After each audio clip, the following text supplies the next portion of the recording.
होऊ घातलेल्या विधानसभा निवडणुकीच्या पार्श्वभूमीवरती आपल्याला 20/11/2024 रोजी मतदानाचा हक्क आपल्याला बजवायचा आहे।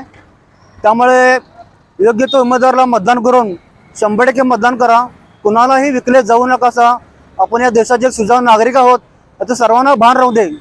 कुणालाही कुणाच्याही कसल्याही आमिषाला बळी पडू नका असा।